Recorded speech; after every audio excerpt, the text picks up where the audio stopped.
This episode is brought to you by Athletic Greens. I get asked all the time what I would take if I could only take one supplement. I've been asked this for years. The answer is invariably AG1 by Athletic Greens. I view it as all-in-one nutritional insurance, so you can cover your bases. If you're traveling, if you're just busy, if you're not sure if your meals are where they should be, it covers your bases. I've recommended it since the 4-Hour Body, which was, eons ago, 2010, and I did not get paid to do so. With approximately 75 vitamins, minerals, and whole food sourced ingredients, you'll be hard-pressed to find a more nutrient-dense formula on the market. It has a multivitamin, multi-mineral greens complex, probiotics and prebiotics for gut health, an immunity formula, digestive enzymes, and adaptogens. You get the idea. It is very, very comprehensive, and I do my best, of course, to focus on nutrient-dense, proper meals, but sometimes you're busy, sometimes you're traveling, sometimes you just want to make sure that you're getting what you need. AG1 makes it easy to get a lot of nutrition when whole foods aren't readily available. It's also NSF certified for sport, making it safe for competitive athletes, as what's on the label is in the powder. It's the ultimate all-in-one nutritional supplement bundle in one easy scoop. Right now, Athletic Greens is giving my audience a special offer on top of their all-in-one formula, which is a free vitamin D supplement and 5 free travel packs with your first subscription purchase. Many of us are deficient in vitamin D. I've found that true for myself, which is usually produced in our bodies from sun exposure. So, adding a vitamin D supplement to your daily routine is a great option for additional immune support. Support your immunity, gut health, and energy by visiting athleticgreens.com/Tim. You'll receive up to a year's supply of vitamin D and 5 free travel packs with your subscription. Again, that's athleticgreens.com/Tim. This episode is brought to you by 5 Bullet Friday, my very own email newsletter. It's become one of the most popular email newsletters in the world with millions of subscribers, and it's super, super simple. It does not clog up your inbox. Every Friday, I send out 5 bullet points, super short, of the coolest things I've found that week, which sometimes includes apps, books, documentaries, supplements, gadgets, new self-experiments, hacks, tricks, and all sorts of weird stuff that I dig up from around the world. You guys, podcast listeners and book readers, have asked me for something short and action-packed for a very long time, because after all, the podcast, the books, they can be quite long. And that's why I created 5 Bullet Friday. It's become one of my favorite things I do every week. It's free. It's always going to be free. And you can learn more at tim.blog/Friday. That's tim.blog/Friday. I get asked a lot how I meet guests for the podcast, some of the most amazing people I've ever interacted with. And little known fact, I've met probably 25% of them because they first subscribed to 5 Bullet Friday. So you'll be in good company. It's a lot of fun. 5 Bullet Friday is only available if you subscribe via email. I do not publish the content on the blog or anywhere else. Also, if I'm doing small in-person meetups, offering early access to startups, beta testing, special deals, or anything else that's very limited, I share it first with 5 Bullet Friday subscribers. So check it out, tim.blog/Friday. If you listen to this podcast, it's very likely that you'd dig it a lot, and you can, of course, easily subscribe anytime. So easy peasy. Again, that's tim.blog/Friday. And thanks for checking it out. If the spirit moves you. Optimal minimal. At this altitude, I can run flat out for a half mile before my hands start shaking. Can I ask you a personal question? Now would seem an appropriate time. What if I did the opposite? I'm a cybernetic organism, living tissue over a metal endoskeleton.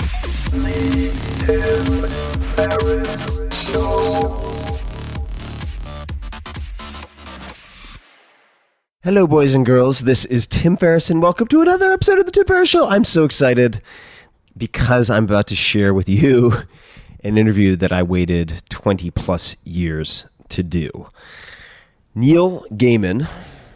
Who's Neil Gaiman? Neil's been one of my favorite authors forever. I first became fascinated by his imagination with the Sandman comics, graphic novels in the 90s, so much so, in fact, that I imported Sandman versions from different countries to help me learn foreign languages. My love for his work grew from there, from Anansi Boys to The Graveyard Book, which happens to be my favorite audiobook of all time, read by Neil, to Neverwhere I've Never Been Disappointed. And Neil has won just about every award in every genre he's tackled, including Nebula and Hugo Awards, and his voice, as you will hear, is radio perfect, hypnotic. Since my very first podcast episode, back when this show did not even have a name, friends have asked me, who is on your list of dream guests? And Neil has always been in my top 5. Oprah's another. We'll get to that another time. Sadly, Neil very rarely does interviews, but after close to a decade, I'm not making that up, of soft touches via Twitter and elsewhere, he finally agreed to sit down with me for around 90, 120 minutes, somewhere in there, and get into all the details I could have ever dreamed of and more. I never thought it would actually happen, and it did. I'm still on cloud 9 and find it very surreal, to be honest. And in any case, if you listen to even a few minutes of this, you'll understand why I'm such a fan. And I'm going to read a bit more of his official bio, and then we're going to get right into it. But just listen to the range in this bio when it comes to creative fiction and nonfiction. Neil Gaiman is the best-selling author and creator of books, graphic novels, short stories, film, and television for all ages, including Neverwhere, Coraline, The Graveyard Book, The Ocean at the End of the Lane, The View from the Cheap Seats, and the Sandman series of graphic novels. His fiction has received Newbery and Carnegie Medals, and Hugo, Nebula, World Fantasy, Bram Stoker, and Will Eisner Awards, among many other awards and honors. His novelistic retelling of Norse myths, titled Norse Mythology, has been a phenomenon and an international bestseller, and he won his 9th Audie Award for that. That is for Best Narration by the Author. Nine Audie Awards, and you'll get a taste of his voice and why people enjoy it so much. Recently, Gaiman wrote all 6 episodes of and has been the full-time showrunner for the forthcoming BBC Amazon Prime miniseries adaptation of Good Omens, based on the beloved 1990 book he co-wrote with Terry Pratchett. Fantastic book, and I've set up a redirect so you guys can find the trailer for this really easily. If you just go to tim.blog/omens, that's tim.blog/omens, it'll point right to the trailer for this, which you guys should check out. Many of Gaiman's books and comics have been adapted for film and television, including Stardust, starring Robert De Niro and Michelle Pfeiffer, Coraline, an Academy Award nominee and the BAFTA winner for Best Animated Film, and How to Talk to Girls at Parties, a movie based on Gaiman's short story. The television series Lucifer is based on characters created by Gaiman and Sandman.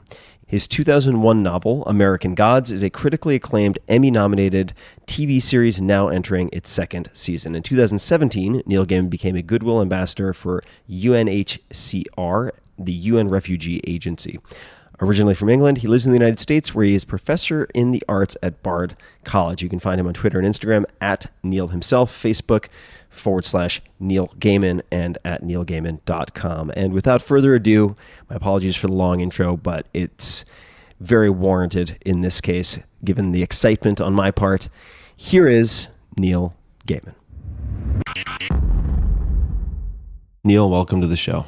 Thank you. Thank you so much. I have been hoping to have this conversation for years, and if I flash back for 10, 15, probably 20 plus years, I've been reading your work. I can't say that about many people I've ever met.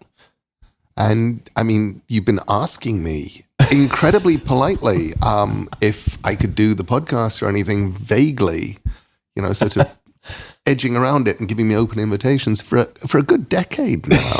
This is true. And I love the fact we've managed to do the occasional tiny goofy thing. I got to read a page of your book. That's right. You read a page of the book, which was incredible because I find your voice, as many people do, rather hypnotic.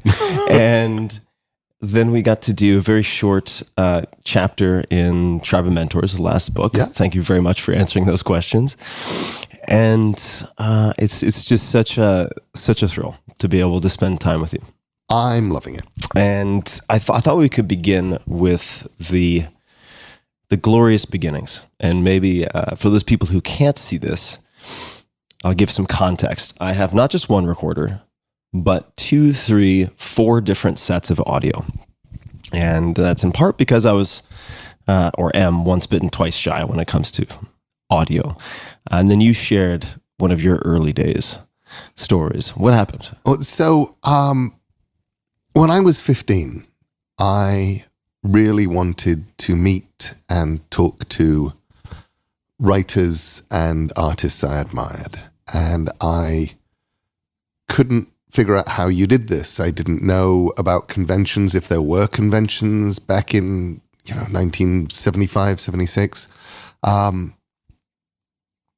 So I had a brilliant idea. I would start a magazine. The magazine, as far as I was concerned, didn't even have to exist. The fact that it went on to exist was really fun. And we called it Metro, which was a name I came up with because it sounded like a magazine. It didn't just sound like a magazine, it sounded like a magazine that you have heard of.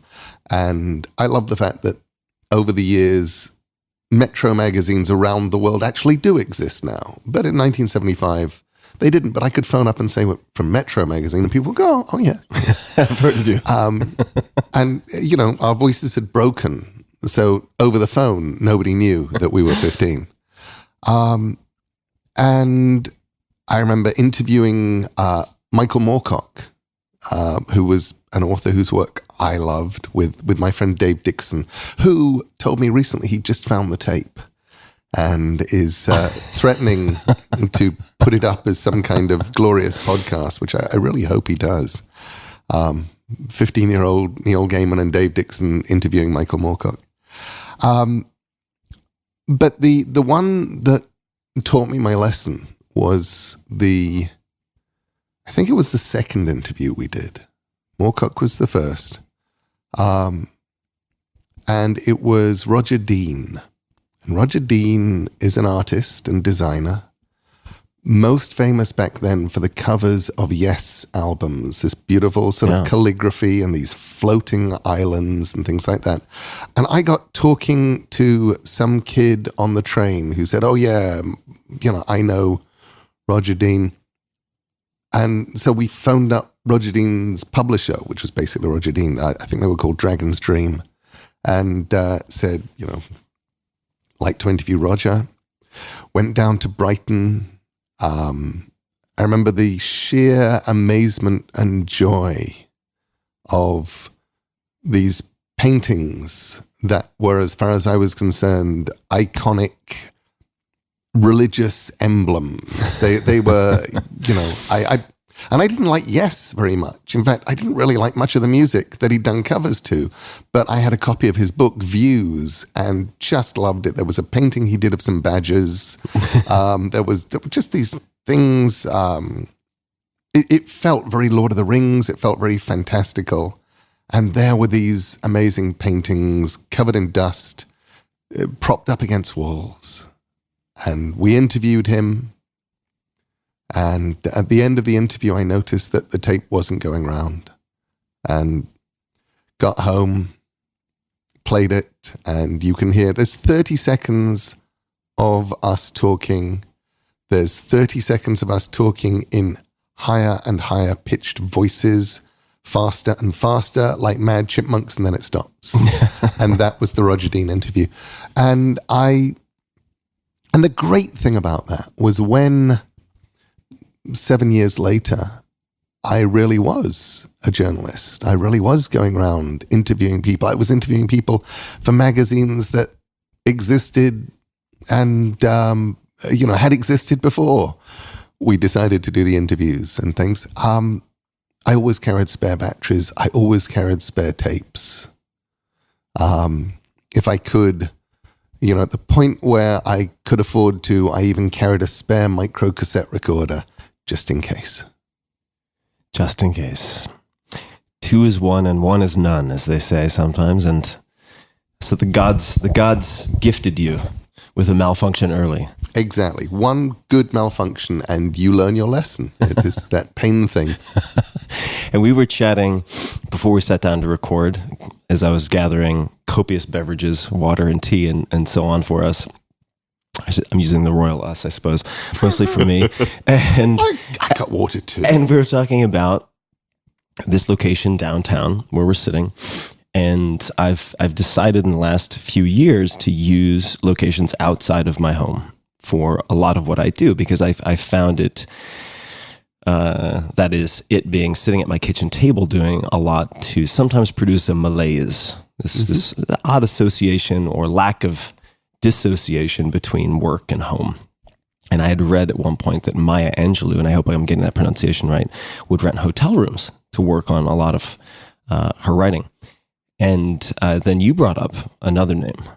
So back in about 1997, I read an article by Ian Fleming, who wrote the James Bond books, about how he wrote the James Bond books.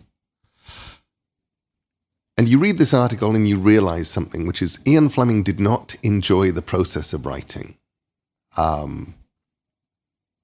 was always fascinated by the fact that several of Roald Dahl's most famous short stories were plotted by Ian Fleming. Ian Fleming would...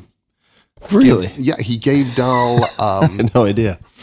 The two best short story twists, which are Lamb to the Slaughter, where the woman kills her husband with a leg of lamb and then cooks it and feeds it to the detective who is going, I cannot figure out what he was hit with, is an Ian Fleming plot. And so is the one about the evil antique dealer who finds this amazing antique on some farm and decides to cheat the farmers and explains that, well, the thing isn't worth any money, but the legs are worth some money. So I'll give you 20 quid for the legs, and is about to take away this £1 million antique thing.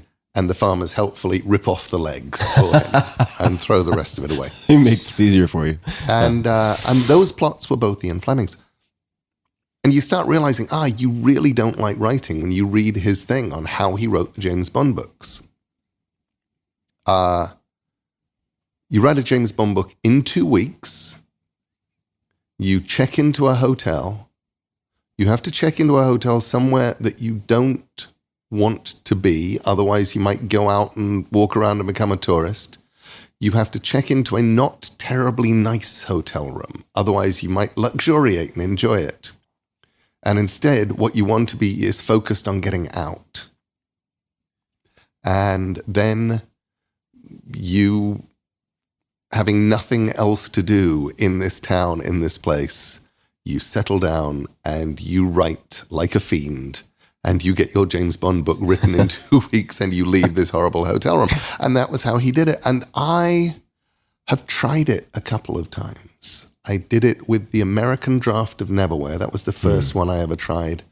And I did the entire sort of American draft, which was a big second draft. The book had already been published in the UK, but my American editor wanted stuff done because she pointed out that the book as it existed was written for people who knew that Oxford Street was a big street with lots of shops on it, or whatever. It was written for Brits and Londoners, and she wanted something expanded.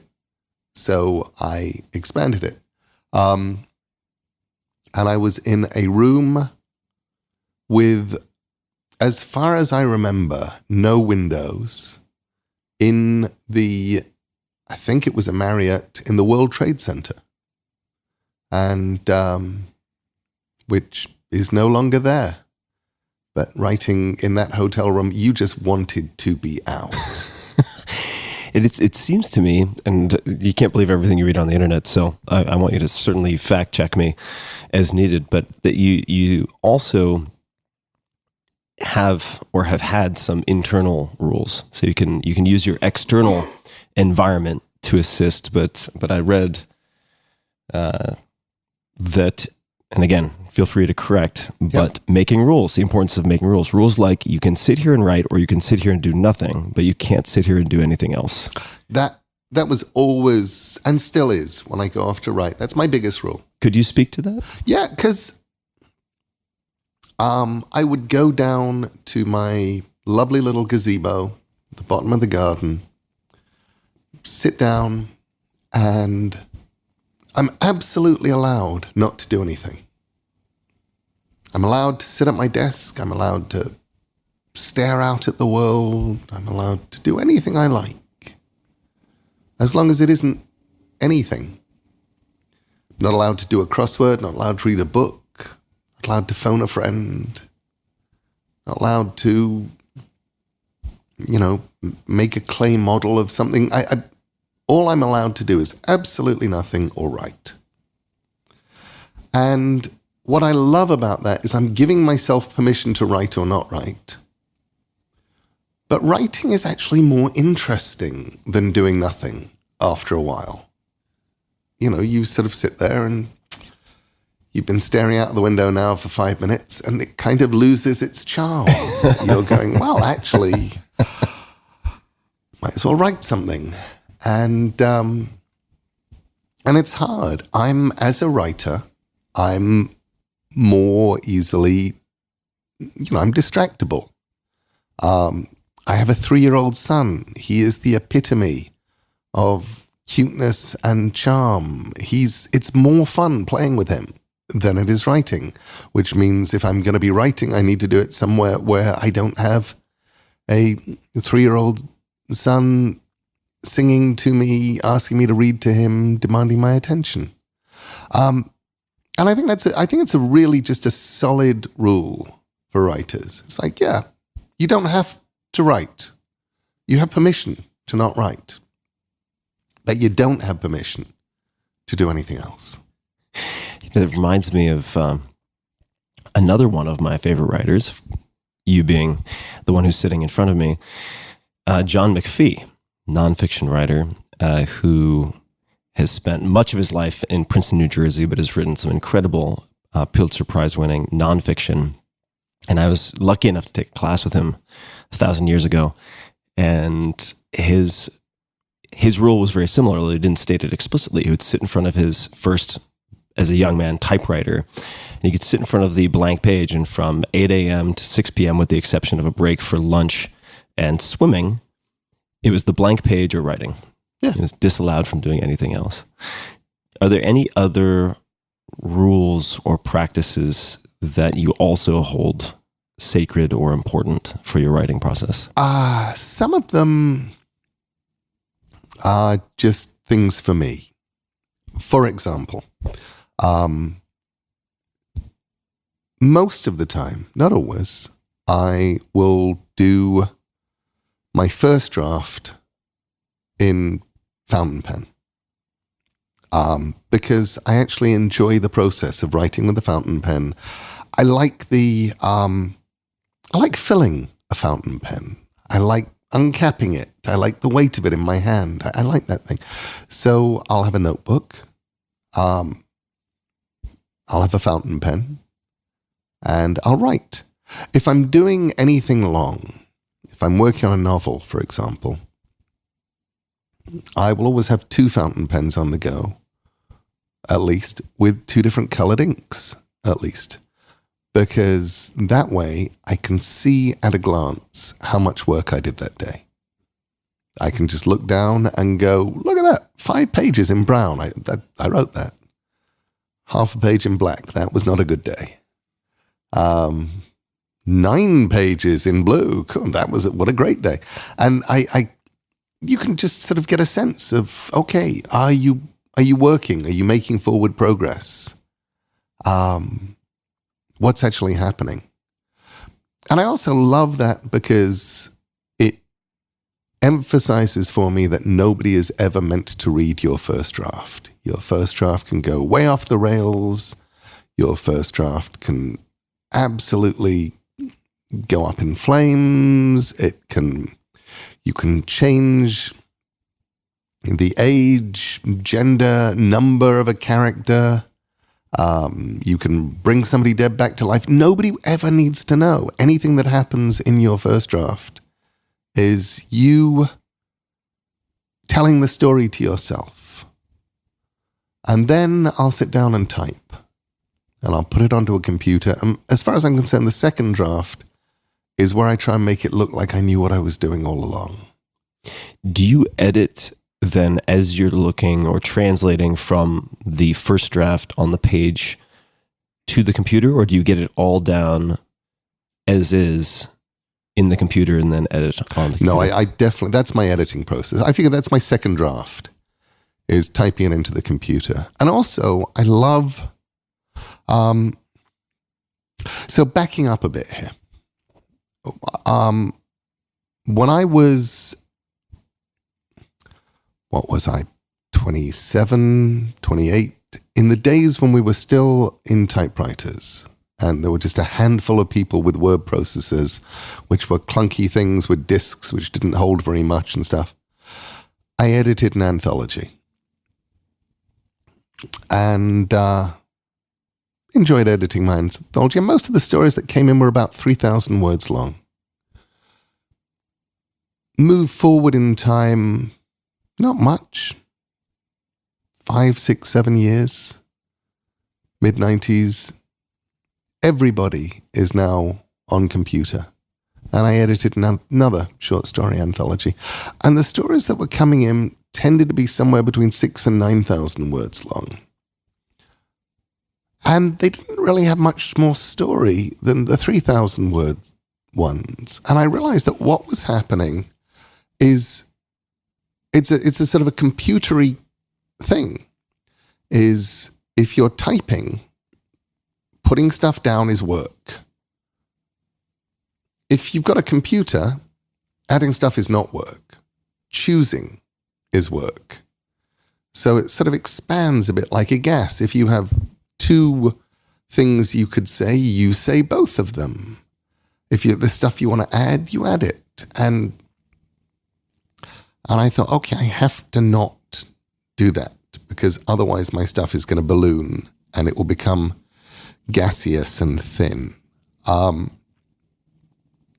what I love, if I've written something on a computer and I decide to lose a chunk, it feels like I've lost work. If I delete a page and a half, I feel like there's a page and a half that just went away. And that's a page and a half's worth of work I've just lost. If I've been writing in a notebook and I'm typing it up and I can look at something and go, I don't need this page and a half. And I leave it out, I've just saved myself work. And it feels kind of like I'm treating myself. So I'm just trying to always have in my head the idea that maybe I'm somehow on some cosmic level paying somebody by the word in order to be allowed to write. That if they're there, they should matter. They should mean something. It's always important to me. And you mentioned distraction earlier, and your dangerously adorable son, which I certainly agree with. I had read somewhere, actually, before I get to that, this might seem like a very, very mundane question, but what type of notebooks do you prefer? Are they large, like legal pads? Are they leather bound? What type of notebooks do you like to work with? When they came out, I really liked... I've used a whole bunch of different ones. I bought big drawing ones, which actually turned out to be a bit too big. Although I kind of liked how much I could see on the page. Those were the ones I wrote Stardust and American Gods in, sort of, big sized. But they weren't terribly portable. I went over to the Moleskines, and I loved them when they first came out, and then they dropped their paper quality.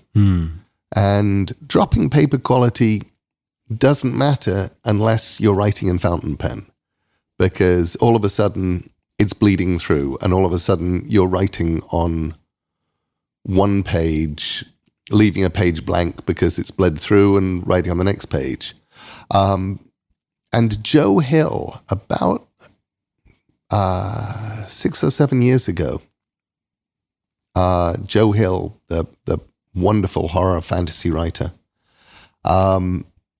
suggested the Leuchtturm to me. And so my usual notebook right now is a Leuchtturm because I really like the way you can paginate stuff in them and the thickness of the paper. And they're just like sort of Moleskines, but the Porsche of Moleskines. They're just better. And I also have been writing, I wrote the Graveyard book, and I'm writing the current novel in these beautiful books that I bought in a stationery shop in Venice, built into a bridge. Somewhere in Venice, there's a little stationery shop on a bridge, and they have these beautiful leather-bound blank books that just look like hardback books, but they're blank pages. And I wrote the Graveyard book in one of those. I bought 4 of them, and now I'm using the next one on the next novel, and it may well go into another one. I'm not sure. And then at home, I say at home, my house in Wisconsin, which is where my stuff is. You know, I've got we live in Woodstock, but I have an entire life's worth of stuff still sitting in my house in Wisconsin, and it's become archives. It's it's actually kind of fabulous having a house that is an archive. But waiting for me in that house is a book that I bought for myself about 25 years ago. And before I die, I plan to write a novel in it. And it's an accounts book from the mid-19th century. It's 500 pages long. Every page is numbered. It's lined with accounts lines, but very faint, so it'll be nice to write a book in it. And it is engineered so that every single page lies flat. And it's huge, and it's heavy, and it just looks like a book that, Dickens or somebody would have written a novel in. And I've just been waiting until I have an idea that is huge and weird and Dickensian enough. And whether or not I actually get to write it in dip pen, I'm not sure. But I definitely want to write it in a sort of old Victorian, something slightly copper-platey, one of those old flex nib pens that they stopped making when carbon paper came in. Just so I can get that kind of spidery Victorian handwriting. I'm just imagining you putting pen to the first page when you finish the first page and what that will feel like. That's going to be a good day. It will be either a good day or an incredibly bad day. So I'll get to the end of the first page and say, oh no, I had this pristine. But it is the thing that I tell young writers, and by young writers, a young writer can be any age. You just have to be starting out. Which is anything you do can be fixed. What you cannot fix is the perfection of a blank page. What you cannot fix is that pristine, unsullied whiteness of a screen or a page with nothing on it, because there's nothing there to fix. You mentioned a word, and it might be that I'm a little slow moving because I'm from Long Island, but Leichtum, how do you spell that word? Leich, I think it's TTURM. I got it. Yeah. And then 1917, I think, is their Twitter handle is definitely Leichtum 1917. Leichtum, and I'll put that in the show notes for folks so you'll be able to find it. Since you gave me, and I'm not intending to turn this episode into a shopping list, but I've never used fountain pens. Really? I have not. And my assistant, my dear assistant, does. She loves using fountain pens. She enjoys the act. I've had a few sloppy false starts and then been rather impatient. But if I wanted to give it a shot, are there any particular fountain pens or criteria that you would use in picking a good pen? The biggest criteria I would use in picking, if you have the choice, is go somewhere like New York's Fountain Pen Hospital. Is that a real place? It's a real place. They have it's called the Fountain Pen Hospital. They sell lots of new pens. They recondition old pens. They look after pens for you. And try them out. because the lovely thing about fountain pens is they are personal. You go, no, and then you find the one. I tend to suggest to people who are just nervously, I've never used a fountain pen, what should I do? And I will point them at Lamy, Lamy, who have some fabulous starter pens. And they're not very expensive, and they're good. They do a pen called the Safari, but they have a bunch of good starter pens, and they're just nice to get into the idea of, do I like doing this? Let's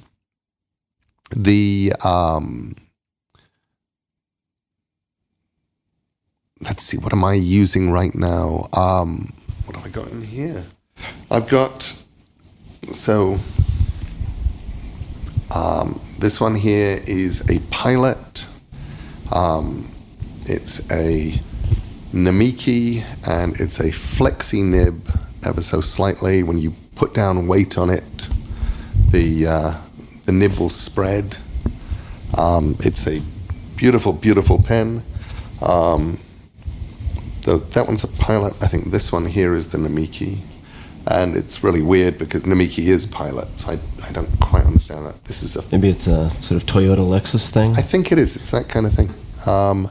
This one here is called a Falcon, and again, you put a little bit of weight on it and the line will just spread and thicken, which is part of the fun of fountain pens.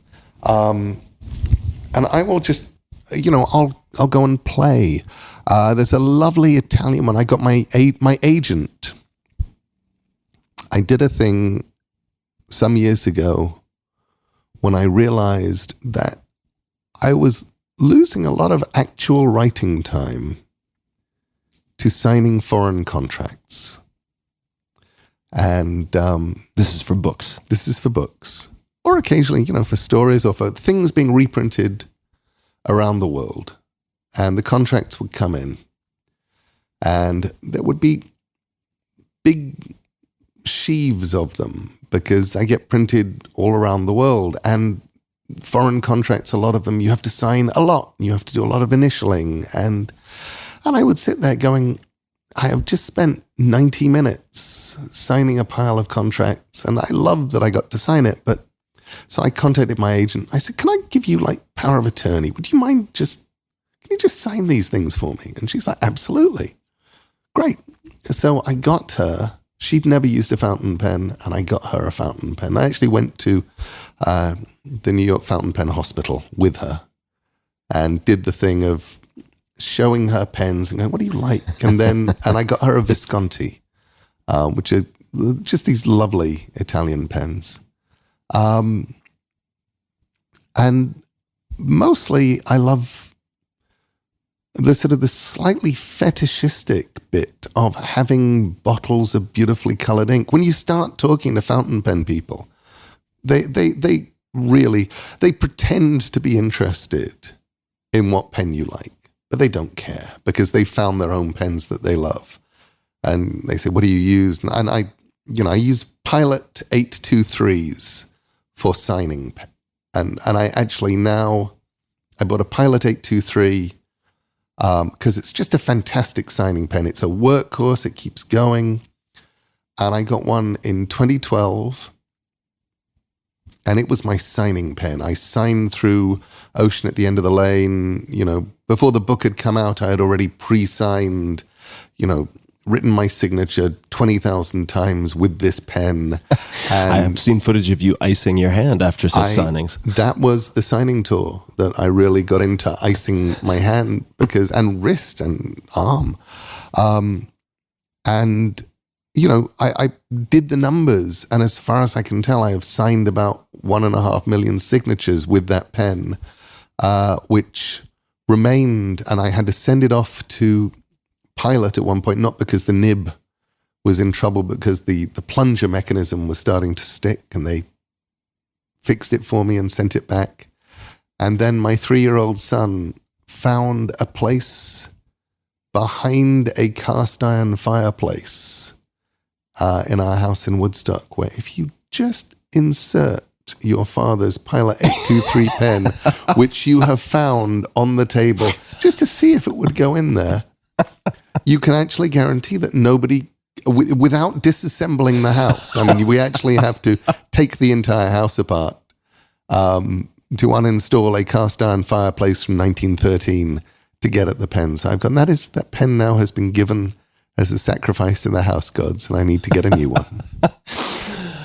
It strikes me, at least it seems as we're talking, that many of the decisions you've made, the tools you've found and enlisted, act to make not writing unappealing, or at least boring after 5 minutes, and to sort of enhance the act of writing to make it something that is enjoyable.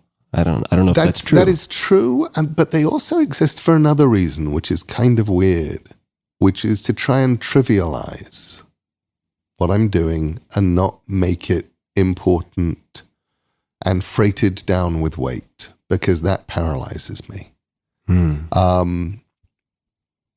When I started writing, I had a typewriter. It's a manual typewriter. When I sold my first book, I had the money to buy an electric typewriter. What was that first book? Gosh. I actually don't remember whether I bought the electric typewriter with the money from a book called Ghastly Beyond Belief, book of science fiction and fantasy quotations I did with Kim Newman, or whether it was for the Duran Duran biography that I did. Either way, I was just 23. And what I would do back then is I would do my rough draft on scrap paper, single-spaced, so that it couldn't be used. And also so that I could get as many words on, and, paper was expensive. And then, so I could always do that. And I remember the joy of getting my first computer and just the idea that I wasn't making paper dirty. Nothing mattered until I pressed print. And that was absolutely and utterly liberating. And then, a decade on, picking up a notebook. It was for Stardust, of which I decided that I wanted the rhythms of Stardust to be sort of very antiquated rhythms. And I thought, there's probably a difference to the way that one writes with a fountain pen.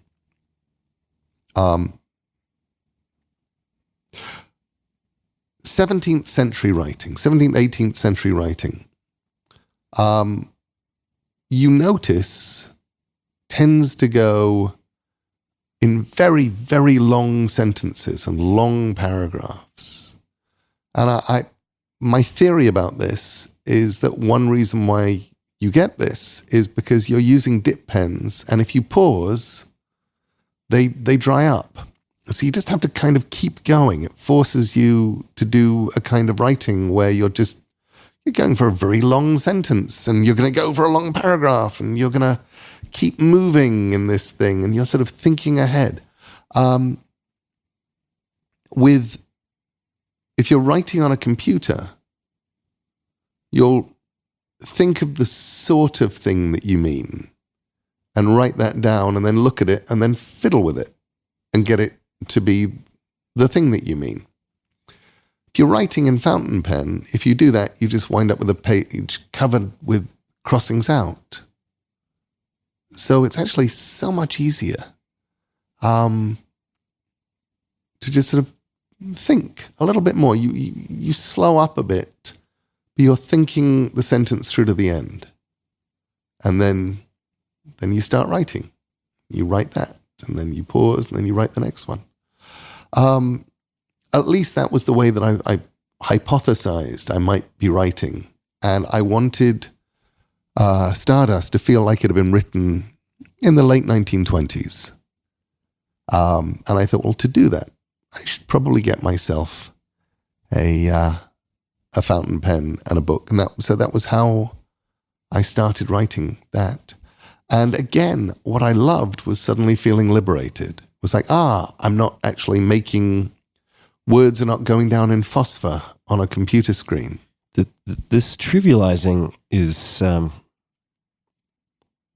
think, very, very important. And I'd love to dig into it a little bit, because this is something that's come up quite a bit, initially very unexpectedly with people I interview on the podcast. I remember having a conversation with Shaun White, legendary snowboarder, and I asked him what he said to himself. What was his internal monologue or dialogue right before the gate opened for the last run in the Olympics for the gold medal? And his answer was, "Who cares?" Yeah. Which surprised me. And he said, "Yeah, because if in effect, if I apply an incredible amount of weight to myself, it's going to do nothing but handicap me." And you do see, or there are many examples of writers, of musicians who have sort of crumbled with sophomore syndrome after a success and had great difficulty putting out work. You've put out a lot of very, very good work. I've read and listened to and watched a lot of your work. What are other things you do to remove that weight, if anything? Are there things you say to yourself when you commit to writing a book, when you sign the agreement with the publisher for yet another novel? Is there any other advice that you would give, or any other things that you do that help to remove the sort of psychological performance anxiety? Well, if you're me, you tend to do the things that are not actually financially sensible, but make life easier. I like writing things that nobody's waiting for. It's much more stressful writing things that people actually are waiting for, that people care about. It's why it felt wonderful to follow American Gods up with Coraline. Nobody even knew that I wanted to be a kids author. And it was an odd kind of thing to be. And I've just written this giant novel that's won all of the awards, and it's incredibly adult, and it's thick, and it's a proper book. And look, I got the Hugo, and look, I got the Nebula, and so on and so forth. And then here's a book nobody's waiting for. So you worked on that before anyone knew? In other words, you hadn't set expectations? Caroline was written, I thought Caroline was unpublishable. In fact, I was told it was initially. I started it for my kids, my daughter in particular, Holly. I showed it to an English editor who told me it was completely unpublishable. We moved to America. The idea was that I was writing it in my own time, but I didn't have any own time. Somewhere in there, I sent it to my friend Jane Yolen. I mentioned to Jane, who was an amazing children's author, but also at the time was editing a line of books. And she showed it she wanted to buy it, and the people upstairs at the publishing house said absolutely not. And this was just the first third of Coraline. It hadn't even got bad yet. And I put it away. And then a few years on, I looked around and realized that I now had another daughter. I now had Maddie, and she was a baby, and she was getting bigger. And if I didn't finish that book, here's this book I started for Holly, and now Holly's too old almost, and I needed to finish it. So I sent it to my new editor, but I sent it to my adult editor. I didn't have a children's editor. Jennifer Hershey at trying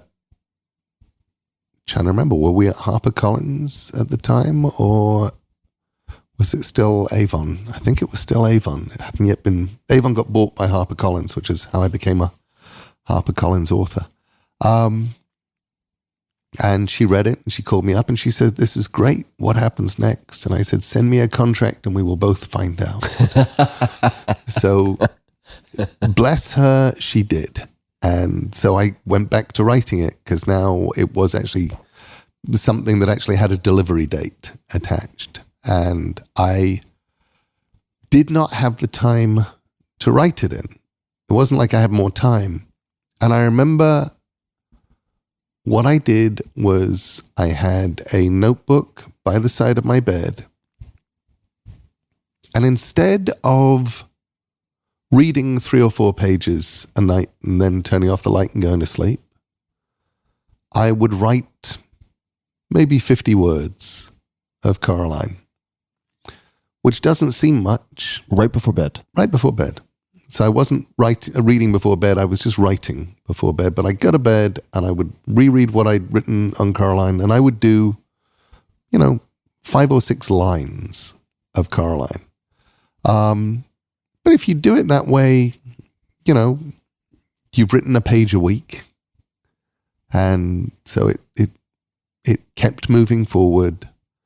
And then we went on a cruise, a fundraising cruise for the Comic Book Legal Defense Fund, which is a First Amendment thing. And I was working on American Gods, and I did not pack due to a packing error, the American Gods notebooks, but I did have the Coraline book with me.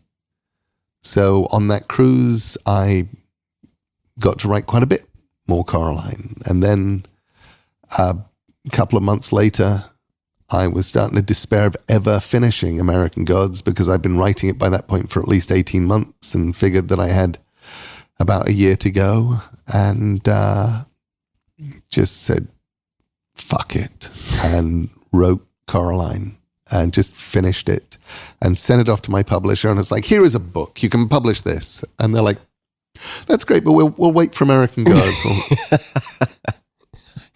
Do you tend to work on multiple projects at once?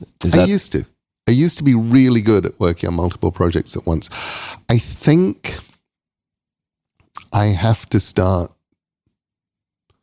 I think I have to start accepting that I'm not as good anymore at that. What does that mean? It means that in the old days, when I was young, I would have at least 3 things on the go, which was great because if I got stuck on any one of them, I would do the other. Even when I was writing American Gods, I would always have the next of the sort of the Coming to America short stories in my head. So if I got stuck on Shadow, I would just take a week and I'd do one of the Coming to America stories, and then I go back to Shadow again. But these days, I don't think I'm as good at that anymore. I think I am. I think it's great to have 3 or 4 things going on. But there is that point where I start looking at myself and going, actually, I'm getting less done. I'm not doing that thing where I get stuck on project A, so I just immediately nip over to project B. It takes me a little ramping up time to get to the headspace now of project B.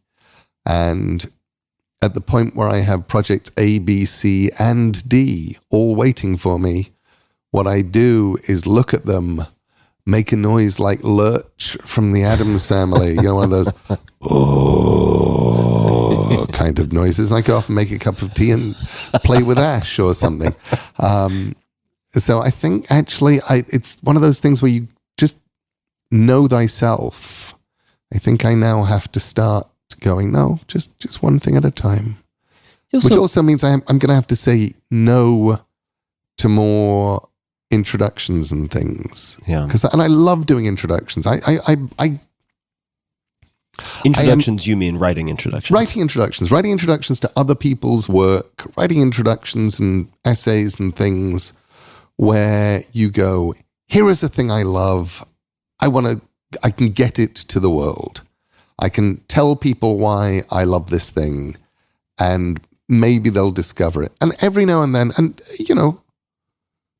sometimes your introduction makes no real difference in the scheme of things. And then sometimes, James Thurber I was told I could bring, that they would bring the 13 clocks back into print if I wrote an introduction to it. So I was like, yes, I'm writing an introduction to it. And then because it has an introduction by me, I've run into many hundreds of people who I assume are representatives of thousands of people over the years who've said, I picked up that book because your name was on the cover and oh my God, it's become my favorite book. I read it to my kids. It's amazing. And I go, good. That's what it's for. That's why you do this. You mentioned writing right before bed. So I'd love to talk about maybe not the scheduling, but the timing of writing. So I was doing prep for this conversation and came across an interview in which you said that for nonfiction, you can kind of write wherever it happens to fall, if it's a script or something else, but that for novels, very often you tend to write between, say, 1 and 6 p.m., where you'll handle email, maybe writing a blog post and so on in the morning. And I'd love to chat about that because many of the writers I've spoken to, and I'm sure it differs person to person, but tend to write either very late or very early because they feel like they avoid distraction. When I started out, from the age of about 22, when I was a young journalist, 26, 27, a starting out comics writer, all through there, I was a late night writer. Nothing really happened until the kids were in bed, 9 o'clock. I might have faffed her out a little bit during the day, but now it's all done, and now I'm getting down to work. And at 2 or 3 o'clock in the morning, and I'm writing in England at this point, I may phone a friend in America just to talk enough to make sure that I'm awake. But so that's what I did. And I was a smoker and a coffee drinker, and it was great. I moved to America in 92, gave up smoking 93, stopped drinking coffee, went over to tea, and tried being a late night writer, tried carrying on being a late night writer, and gradually realized that I wasn't really anymore. What tended to happen was somewhere around 1 in the morning, I'd be writing away, and then I would lift my head from the keyboard at 4 o'clock in the morning and have 3,000 pages of the letter M and just go, okay, this doesn't really work anymore for me. And then I started rescheduling, trying different things out. Part of what I discovered, particularly about being a novelist, is writing a novel works best if you can do the same day over and over again. The closer you can come to just Groundhog Day, you just repeat that day. You set up a day that works for yourself. The last novel that I actually wrote, I was at Tori Amos's wonderful house in Florida. She has this lovely sort of house on the water that she's lent me many times to go and write in. And I went down there, and I would get up in the morning, I would go for a jog, come back, do my yoga, get dressed, and get in the car, drive down to a little cafe where there were just enough people around that I knew that other people existed, but nobody that I would ever be tempted to talk to. And I would order myself a large cup of green tea, sit in a corner, and just start writing. And I would do that day over and over and over and over. And, a couple of months later, looked up and I had the ocean at the end of the lane, which was only meant to have been a short story anyway. It just kept going. And I think works really, really well. I also think that the most important thing for human beings is to be aware of the change. The biggest problem we run into is going, this is who I am, this is what I'm like, this is how I function, while failing to notice that you don't do that anymore. I'm perfectly aware that I may one day become one of those people who wakes up early in the morning and goes and writes. My friend Gene Wolfe, who is now in his late 80s and is one of the finest writers that America has, for years was an editor of a magazine about factories. I think it was called Plant Engineering. And so he'd get up at 4 o'clock in the morning and write for an hour before anything else, before the day started, before he had to leave for work, and before anybody else was up. And that was how he did it. I cannot imagine getting up in the morning and just writing. That's not how my head works. I need a while to get here. But I can absolutely imagine that one day I'll have become one of those morning writers, from having been a late night writer in my youth and an afternoon writer in my middle age, in my dotage. I could absolutely become a morning writer.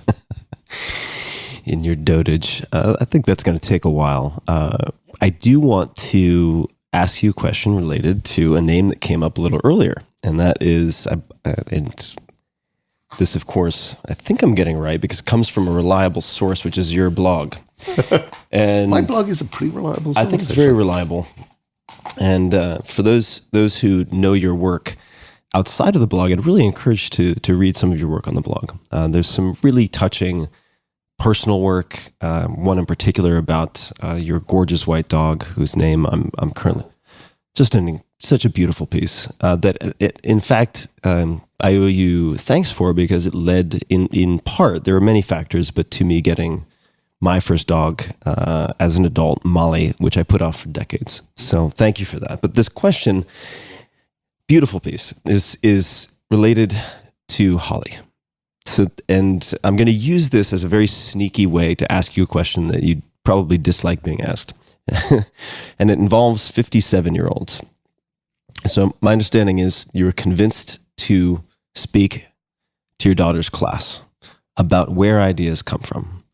And what I noted here, I'm not going to ask it that way, but the line that stuck out was, you get ideas when you ask yourself simple questions. Right? What if ... What if you woke up with wings? If only real life was like it is in Hollywood musicals. I wonder ... If this goes on, this is one I really liked. If this goes on, telephones are going to start talking to each other and cut out the middleman. Wouldn't it be interesting if ... And the question I'm going to ask is a follow-up. It doesn't have to map perfectly to this, but I would love to hear the genesis story of the Graveyard Book. And the reason I ask about that book specifically is that it is my absolute favorite fiction audiobook of all time. And it is I remember the exact moment when I finished the Graveyard Book in audio. And there are multiple versions. People have asked me. I have not listened to the ensemble version. And so I'm sure it's spectacular, but not to sound creepy. I do find your voice very soothing. And I finished it as my plane was, not my plane, let me rephrase, as a plane was landing. And I had a few minutes before we landed, and I thought about restarting the book. So it's had a wonderful place in my heart and my mind. Where did that book come from? So actually, I can give a slightly better answer to that now than I could have done a year ago, or I have done for previous years, because I found something accidentally recently, which was which gave me an insight into stuff on it. So I was 25 years old. It would have been 1984, 85, maybe even into 86.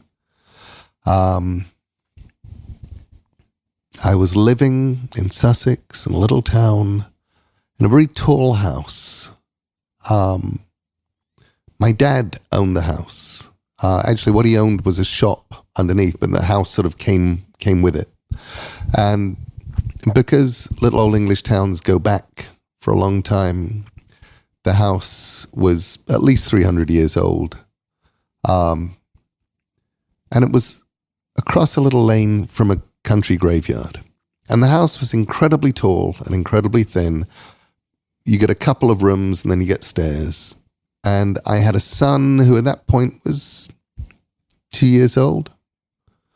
And his favorite thing was his little tricycle. And the problem with little tricycles is you cannot ride them around houses like that. Otherwise you die. You hit the stairs and you die. So every day I would take him and his little tricycle over the road to this little churchyard. And he would pedal happily round and round the paths through the gravestones. And I remember just the thought process. I remember going, he looks so happy here. He looks really comfortable. There is something very sweet about a little kid riding a tricycle through a graveyard. And I thought I could do a story about it. Wouldn't it be fun to do a story about that? You could do a story it would be like, a kid in a graveyard getting brought up by dead people. And then I thought, well, actually, Kipling already kind of did that once with The Jungle Book, which is a kid in a jungle being brought up by wild animals and teaching him the things that wild animals know. So I would have to have a kid in a graveyard being taught the things that dead people know. And I went up to my office, my little office, sat down at my typewriter and started to write. Now, when I've told people this in the past, I've said I wrote a couple of pages and realized that it wasn't good enough. And I was wrong. I actually wrote an entire first chapter, I discovered. Because about a year ago, looking for something else, I found it. And wasn't very good.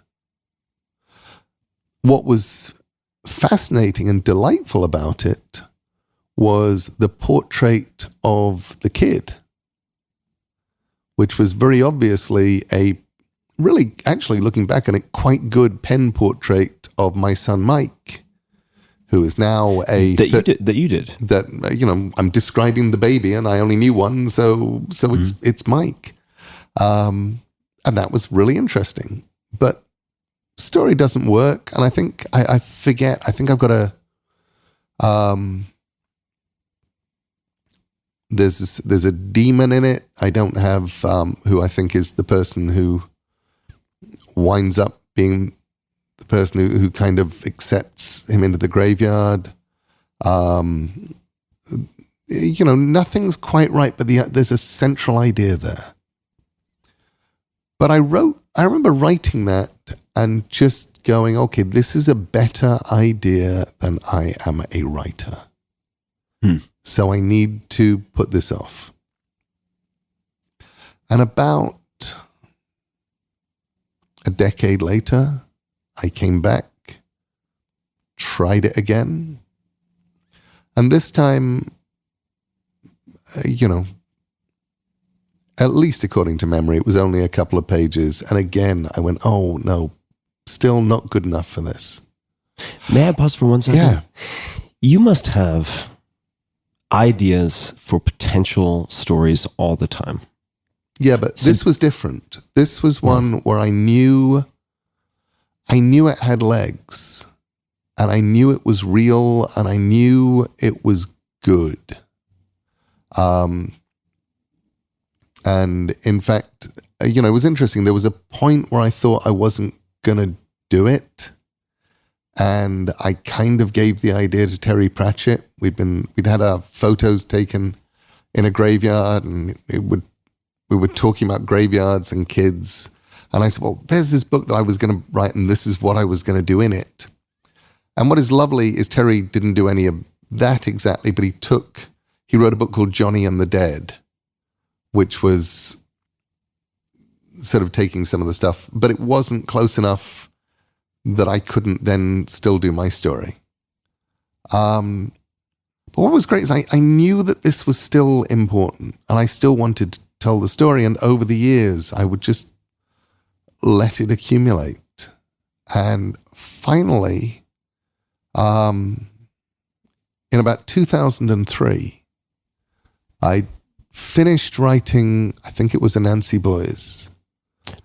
Which I also listened to on audio. Lenny Henry. Isn't he brilliant? Incredible. It's just such a great read. And I got to the end of Anansi Boys, and I thought, what? I don't think I'm getting any better. I think this is now, as a writer, I'm probably me. That's probably it. I may improve, a tiny bit, but it's not going to be the leaps and bounds that I know that I was. So I have absolutely no excuse for putting off the Graveyard Book. But when I've started the other 2 times and it didn't work, I started with chapter 1. I'm going to start right in the middle. And I wrote the first 2 pages of The Witch's Headstone, chapter 4. And did emotionally exactly the same thing I always do. I had always done at that point with the Graveyard Book, which is go, it's just not good enough. It's not good enough. My daughter Maddie, because at this point we're in the Cayman Islands on a small holiday, me, Maddie, and Holly. Maddie comes out the sea, wanders over to me, and says, What are you doing? I said, I'm writing a story. She says, read it to me. So I read her the first page and a half that I'd written. And she said, what happens next? So I kept going. And I think I would absolutely have been capable of giving up and failing at that point, except Maddie wanted to know what happened next. So I kept writing. And by the end of that, I'd written a story that felt like it worked. I had the tone. I had the voice. I had Silas. I had all of that stuff. What a great character, by the way. He's so lovely. Silas. And then I started at the beginning. And the one thing that I have no idea where it came from, because it was just sitting in the notebook when I came to start. It's like I'd written it at some point in the previous 5 years, knowing that it would be, knowing that I would have to start at some point, was just the line, there was a hand in the darkness and it held a knife. And knowing that was the first line of the story. And feeling kind of, having very mixed feelings about that, because going, well, on the whole, this story is going to be very loving. It's going to be very tender. It's going to be about growth. It's going to be about families. It's going to be about villages. It's going to be about people. But the first few pages are going to be absolutely terrifying. And that was the first line. Yeah. I think you certainly delivered on the first few pages being very, very terrifying. I'm going to go back and listen to that again. Maybe I'll try Ensemble this time around. The Ensemble is real. I mean, and I'm not just saying this because for me, listening to one of my own audiobooks is a lot like back when you were young and we had answering machines and you would be listening to messages people had left for you, and then you'd suddenly hit your own voice. And it's just like, no, I don't sound like that. But But it's Derek Jacobi, who is one of England's greatest actors, as the narrator. The cast of people like Miriam Margolyes, Reece Shearsmith, just this fabulous cast. So you mentioned a name that I was planning on bringing up anyway, and that is Terry Pratchett. Yeah. And I think many people who, at least in the United States, are less familiar with Terry than perhaps they should be. Could you tell us who Terry is and how you first met? Terry Pratchett, later Sir Terry Pratchett, was an English writer who died in March 2015. He was a humorist, a satirist, best known for the Discworld novels set on a flat Earth, which is on the back of 4 elephants on the back of an enormous turtle swimming through space. And he was my friend. Terry and I met when his first Discworld book, The Color of Magic, was due to come out in paperback. And we met for years and years. We would tell everybody that we met in a Chinese restaurant. And again, a few years ago, I found my desk diary from 1985. And I thought, there's Terry and me meeting in February 1985. I wonder which Chinese restaurant it was. And it turned out we actually met on like the 28th of January, and it was Bertorelli's Italian restaurant in, was it Goodge Street? I think it was Goodge Street. Proving that memory is gloriously fallible. Embarrassingly so, since I'd actually filmed a piece to camera in a Chinese restaurant about Terry's passing. But it's, I was a young journalist. Terry at the time was working as the press officer for the Central Electricity Board in the UK. And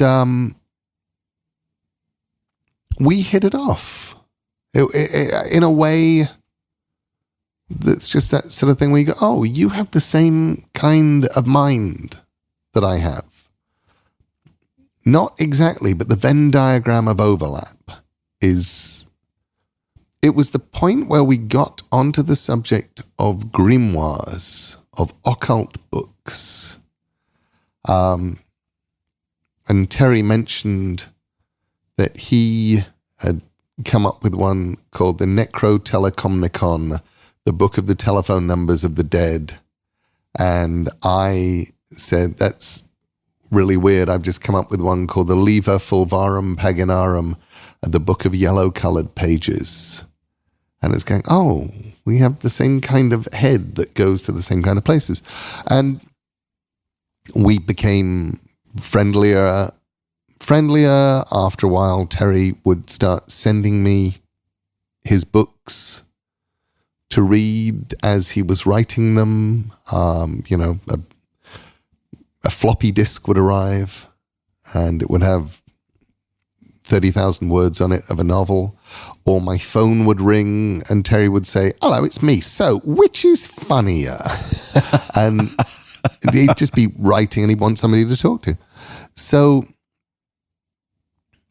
I had written a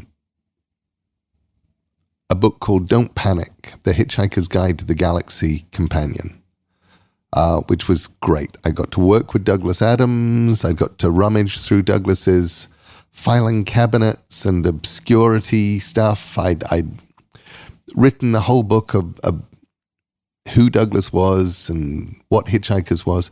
And I realized by the end of it that I could write in that style. Classic English humor with funny footnotes and things like that. It was something I could do. And I had an idea for a book inspired really by reading The Jew of Malta. I've been reading Marlowe's The Jew of Malta, and there's just a line in it where these evil Jews meet and they compare evil that they've done.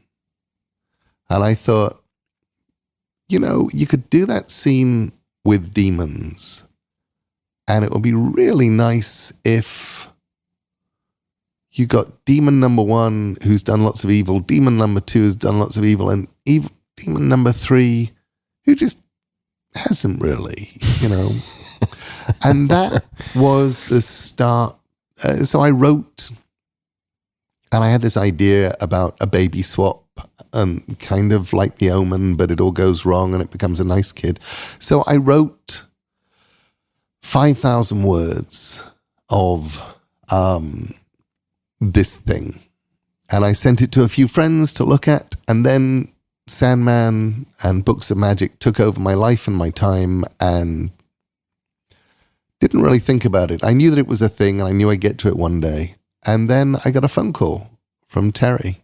How much later was this? Maybe 8 months, 9 months.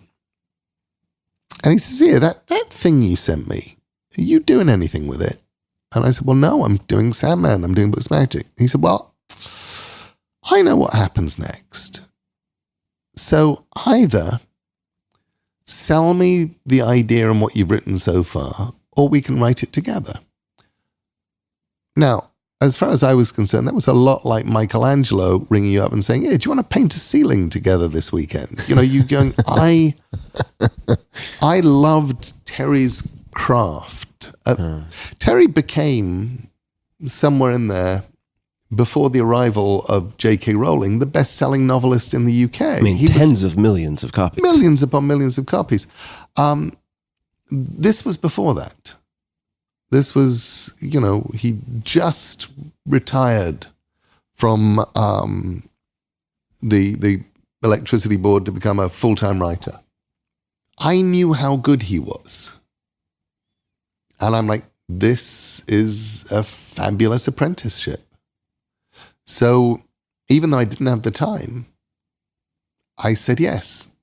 And my life, I look back on it, I'm just really glad that I was 27, 28 when I was doing this, because I couldn't do it now. I mean, just physically and mentally couldn't do it now. But I would write Sandman until midnight. I would write the Books of Magic from midnight until about 2:30. And I would write Good Omens from 2:30 until about 6 a.m. And then I would get up at 1 o'clock in the afternoon, and my answering machine would have a little blinking light on it, and I would press the button, and the tape would rewind, and then Terry Pratchett's voice would come out of it, and he'd go, get up, you bastard, I've just written a good bit." And, that was... So that was the process of writing. It was very fast, very mad. That was the first draft. Second draft took us much longer. But we had Good Omens. We had this wonderful, incredibly collaborative book. It was almost immediately bought by Hollywood, and Terry and I went out and had one of those hellish, awful Hollywood experiences that you laugh at when other people tell you in their stories about them, because you're like, it can't be that bad. And it's like, no, it really is that bad. And it really was that bad. And then over the years, Terry Gilliam tried to make it into a film, which we loved the idea of. Then we were going to do it as a TV series, and we couldn't really find somebody to adapt it. And eventually Terry and I had a deal that we would never do anything individually on Good Omens. It had to be together or not at all. And then one day he emailed me, and he said, "Look, you have to do this. You have to do this because you're the only other person who has the same amount of love for and understanding of the old girl that I have, and I want to see it before the lights go out." And I said, okay. And then Terry died, which meant that now it had become this sort of last request. And if the upcoming Good Omens series is good, which I believe it is, a lot of what makes it good, a lot of what, because I was the showrunner, I wrote it and I showran it. But I think what makes it good is I wasn't prepared to compromise on it. And I am normally very prepared to compromise. I'm encouraging when other people want to bring ideas to the table. I'm like, yeah, go do something fun with this. I've already done the book or whatever. But in this case, I had a Terry Pratchett in the back of my head who I had to please. And, you know, the producers would say, well, Neil, I know you've written this sequence where Agnes Nutter, the witch, is taken out and burned. And it's, you know, we have villagers and it's the 1640s and you've got a giant bonfire and an explosion and all of this kind of stuff. And we thought we could save a lot of money and do it just as well if we had woodcuts of what happened and the narrator telling the story. And I would be like, okay. And then I would stop and I would think, what would Terry think about that? I'm like, Terry would have nothing polite to say about any of these people. And it's like, you know, I'm sorry, we're going to have to do it the way I wrote it and the way it is in the book. We're not doing it with woodcuts. And it was like that all the way through. It was like, you know, just trying to hold the line and make this thing that Terry would have been proud of, and using stuff that we came up with in the book, using stuff that we'd come up with talking after the book, stuff that we would have put into the next book if there ever had been one, and just making it all something that Terry would have been proud of. And it's been really wonderful. This South by Southwest has been the first time anybody has seen anything from Good Omens, you know, and we showed some clips, and hearing audiences laugh was kind of amazing. It was like, oh, it does work. It is, they're liking it. They're loving it. It does work. You showed me only a very short clip, but I know the book and I'm familiar with it. And with the work you've done, or any work or characters I deeply care about, I collect comics for my entire childhood. I still have probably 10,000 polybagged comics that I've refused to get rid of. And every time a comic book movie would be made in my younger years, because they were not done generally very well, I would sort of peek through a crack in my fingers to see how characters would turn out. And it was always very stressful for me because I had so much invested in many different characters. And just I'll give a thank you to Hugh Jackman for getting Logan and Wolverine right, which was a huge relief. And seeing this clip, it really gave me the feeling that you'd pulled it off. That it lived up to my experience as a reader and a listener. I think mostly we have.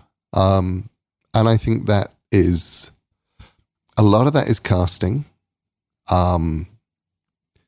Michael Sheen and David Tennant were perfect. And they'd never really been in anything before. Because they go up for the same parts. Because they are very similar actors. And people were like, why would you cast them? Why don't you go, you know, it's like casting the same person. And you go, well, yeah, it kind of is, actually. And it's one of the reasons why it works so well. They have joked about, and I'm not sure if they're joking about, if ever I write a stage play version of Good Omens, they would go on tour with it and alternate roles each night. That's a brilliant idea. Wow. I want to Well, first, I should say, and we'll put this certainly in the show notes and everywhere else, and people will have already heard in the introduction, but where can people learn more about Good Omens? That's a really good question. Well, one thing that I would recommend you do is read the book. Good Omens, the novel by Terry Pratchett and Neil Gaiman.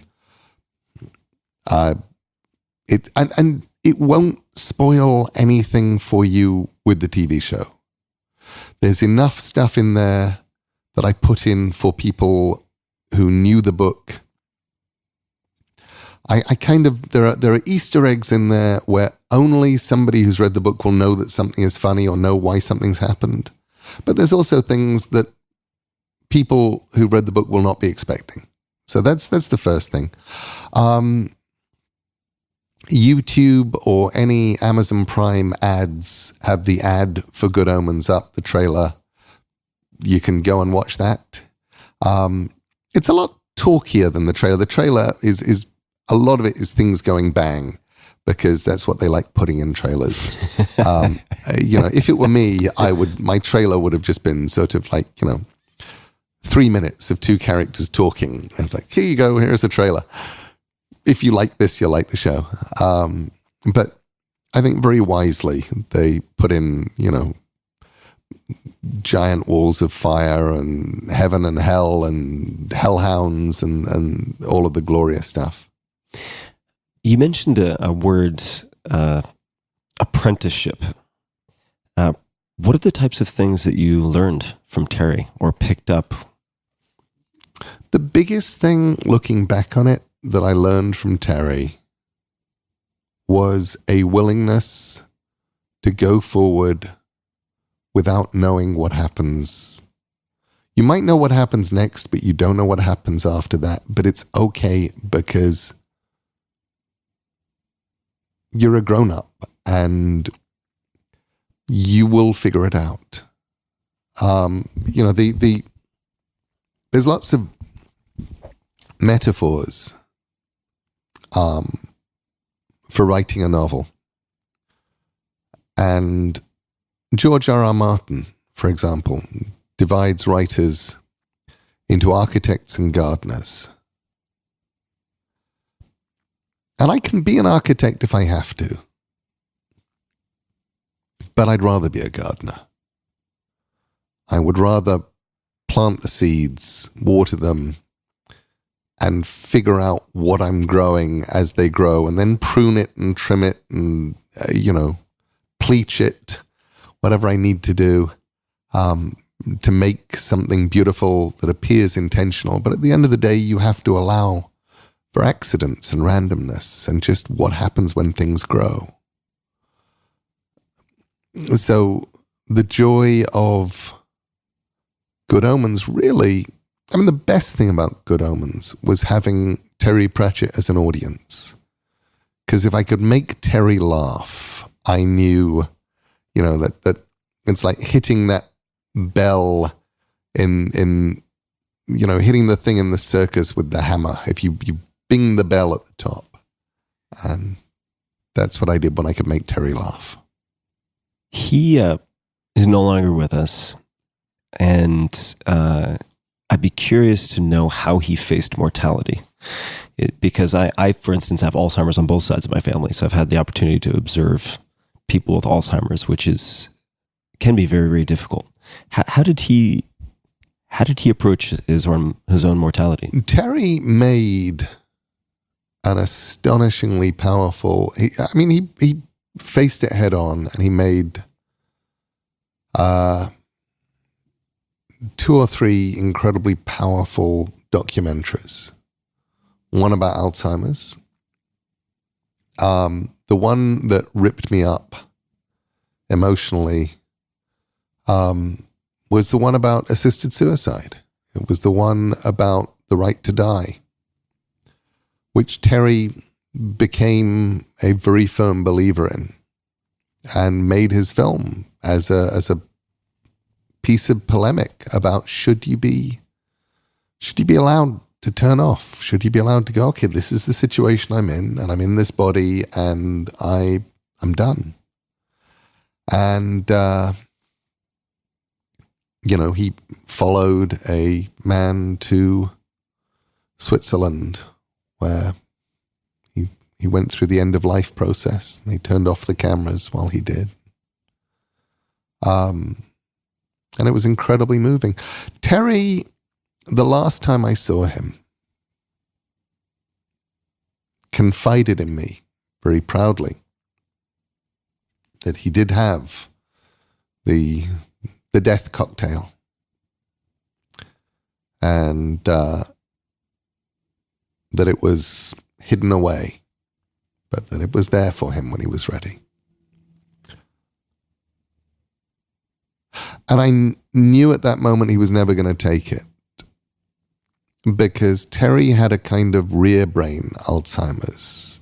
Memory was basically okay, but shapes weren't. The physical world had fallen slightly apart on him. He couldn't see things. He couldn't perceive objects. He could still think straight, but all of your spatial recognition, all of your object recognition stuff was failing. And I thought, even if you've got this stuff, you can't find it. You can't get something from a hidden place. Nobody else is going to get something from a hidden place for you. And also, I thought, and you're now actually beyond the point where you ever wanted to be. You didn't want to be here. You wanted to have stopped 4 or 5 months ago. But now you're here. And if you're here to the end. And indeed, a few months later, he fell into unconsciousness, and a few months after that, he stopped completely. But it was inspiring. It was inspiring watching Terry talk about Alzheimer's, bringing Alzheimer's, which everybody has to deal with one way or the other, into the public consciousness as something that was okay to talk about, not as something slightly shameful that happens to Grandpa.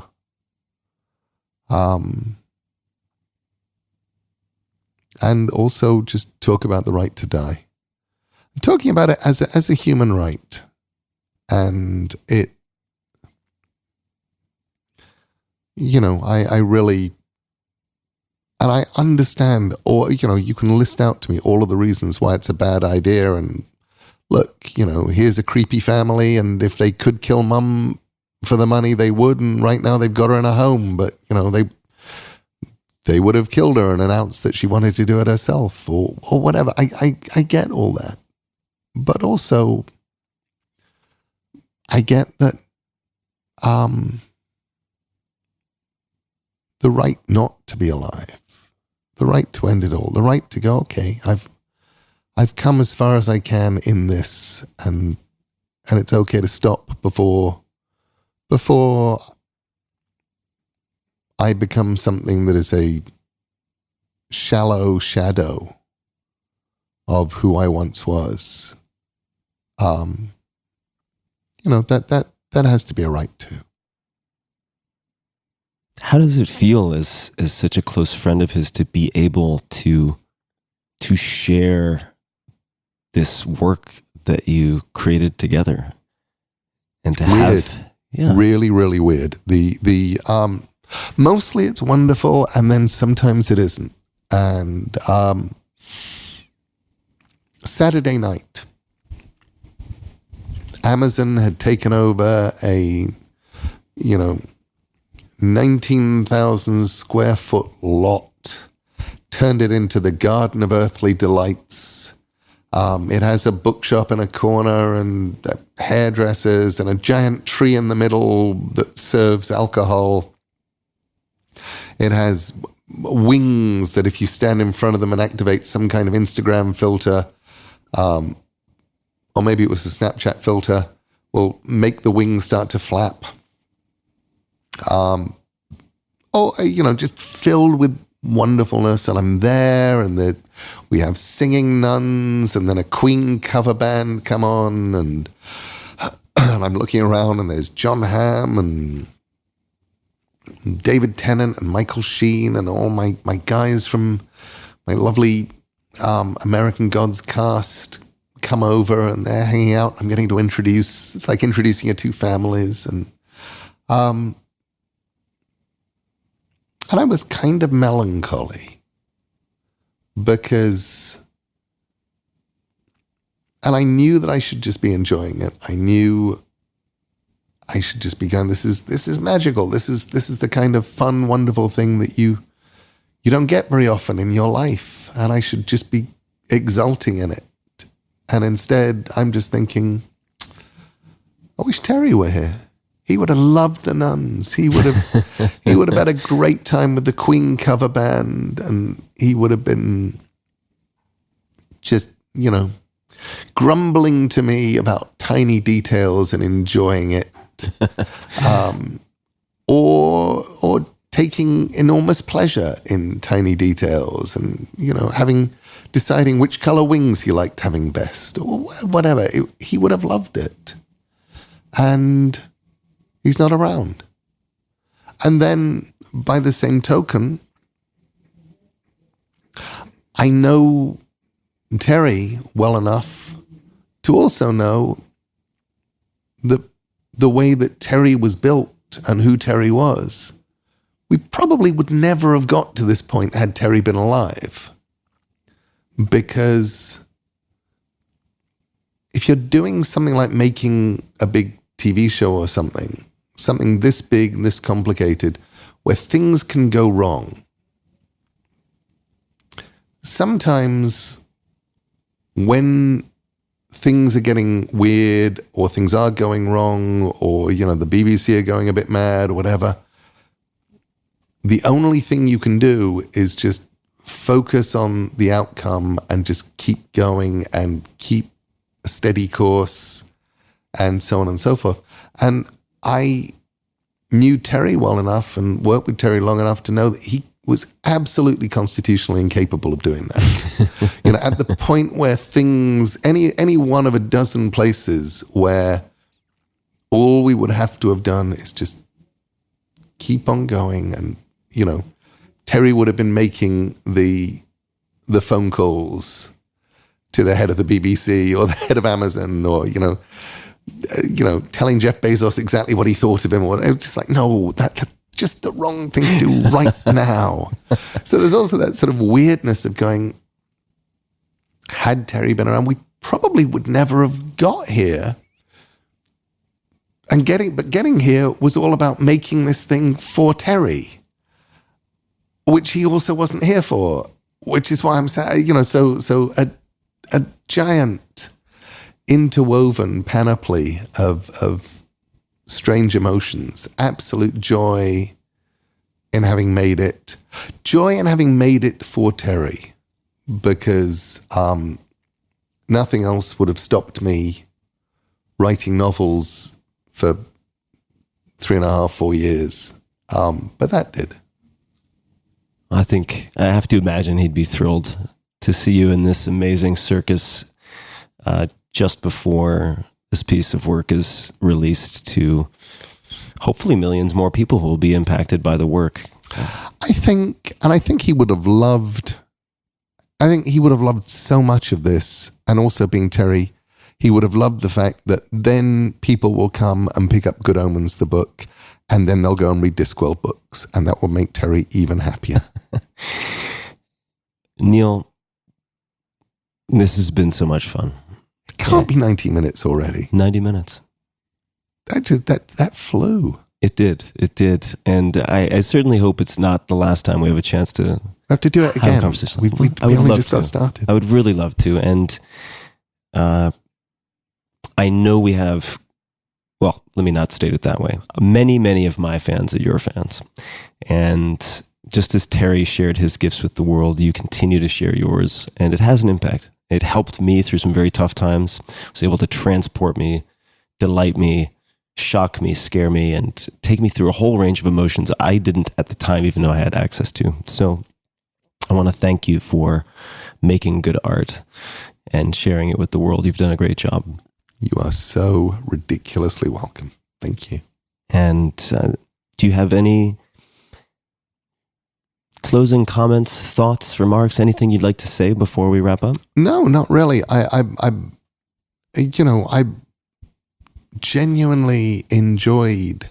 One of the great things about having you as a fan is the books arrive from you and they actually get read. And I learn from them because you go off and explore parts of things that I'm never going to. And so I appreciate that too enormously. Thank you so much. And for everybody listening, we will include links to everything we've discussed. Including fountain pens. This might be the time to buy some stock. And everything that came up will be in the show notes, as always, at tim.blog/podcast. You can just search Neil or Gaiman and it will pop right up. And Neil, once again, thank you so much. I really, really appreciate it. And to everyone listening, until next time, read widely, check out Good Omens, and chat soon. Bye. Hey guys, this is Tim again. Just one more thing before you take off, and that is 5 Bullet Friday. Would you enjoy getting a short email from me every Friday that provides a little fun before the weekend? Between 1.5 and 2 million people subscribe to my free newsletter, my super short newsletter called 5 Bullet Friday. Easy to sign up, easy to cancel. It is basically a half page that I send out every Friday to share the coolest things I've found or discovered or have started exploring over that week. It's kind of like my diary of cool things. It often includes articles I'm reading, books I'm reading, albums perhaps, gadgets, gizmos, all sorts of tech tricks and so on that get sent to me by my friends, including a lot of podcast guests. And these strange esoteric things end up in my field, and then I test them, and then I share them with you. So if that sounds fun, again, it's very short, a little tiny bite of goodness before you head off for the weekend, something to think about. If you'd like to try it out, just go to tim.blog/Friday. Type that into your browser, tim.blog/Friday. Drop in your email and you'll get the very next one. Thanks for listening. This episode is brought to you by Athletic Greens. I get asked all the time what I would take if I could only take one supplement. I've been asked this for years. The answer is invariably AG1 by Athletic Greens. I view it as all-in-one nutritional insurance, so you can cover your bases.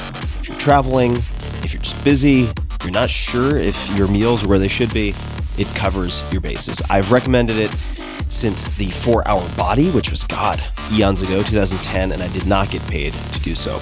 With approximately 75 vitamins, minerals, and whole food source ingredients, you'll be hard-pressed to find a more nutrient-dense formula on the market. It has a multivitamin, multi-mineral greens complex, probiotics and prebiotics for gut health, an immunity formula, digestive enzymes, and adaptogens. You get the idea. It is very, very comprehensive. And I do my best, of course, to focus on nutrient-dense, proper meals, but sometimes you're busy, sometimes you're traveling, sometimes you just want to make sure that you're getting what you need. AG1 makes it easy to get a lot of nutrition when whole foods aren't readily available. It's also NSF certified for sport, making it safe for competitive athletes, as what's on the label is in the powder. It's the ultimate all-in-one nutritional supplement bundle in one easy scoop. Right now, Athletic Greens is giving my audience a special offer on top of their all-in-one formula, which is a free vitamin D supplement and 5 free travel packs with your first subscription purchase. Many of us are deficient in vitamin D. I found that true for myself, which is usually produced in our bodies from sun exposure. So, adding a vitamin D supplement to your daily routine is a great option for additional immune support. Support your immunity, gut health, and energy by visiting athleticgreens.com/Tim.